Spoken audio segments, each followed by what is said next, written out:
ባለፈው ስኮላርሺፕ የምትፈልጉ ከሆነ ብዬ ቪዲዮ ሰርቼ ነበር። አዳዲስ መረጃዎች ስላሉ አፕዴት ላርጋችሁ። ኒኩለር ሳይንስ፣ ስፔስ ሳይንስ፣ ባዮቴክ እና ሜካኒካል እና ኤሌክትሪካል ኢንጂነሪንግ ማጥናት የምትፈልጉ ከሆነ ብዬ ጠቁሚያችሁ ነበር። የኤስአይ ስኮላርሺፕ ነው። እዚህ ስኮላርሺፕ ላይ የማመልከቻው ጊዜ እስከ ኦገስት 1 የነበረው እስከ ኦገስት 30 ሆኗል ማለት ነው።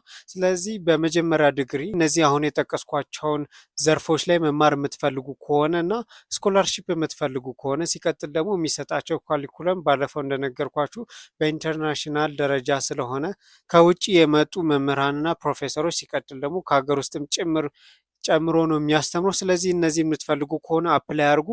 ሌላ እዛ ቪዲዮ ላይ ከተጠየቅኳቸው ነገሮች መካከል ማስተርስ ነው። በማስተርስ አይደለም፣ በመጀመሪያ ዲግሪ ነው። ትራንስክሪፕታችሁ ከ90 በላይ የሆነ ነው የሚጠይቀው። ነገር ግን ብዙ ሰዎች እንደ 92 አለኝ 82 አለኝ እንዴት አፕላይ ላርግ እያላችሁ ነበር።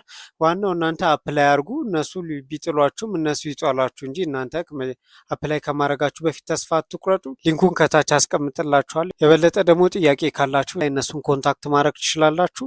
ሳይንሳዊ ነገር እና ሌሎች እንደዚህ አይነት መረጃዎች እንዲደርሷችሁ የምትፈልጉ ከሆነ ላይክ፣ ፎሎ፣ ሼር ማድረግ እንዳይረሳ። አመሰግናለሁ።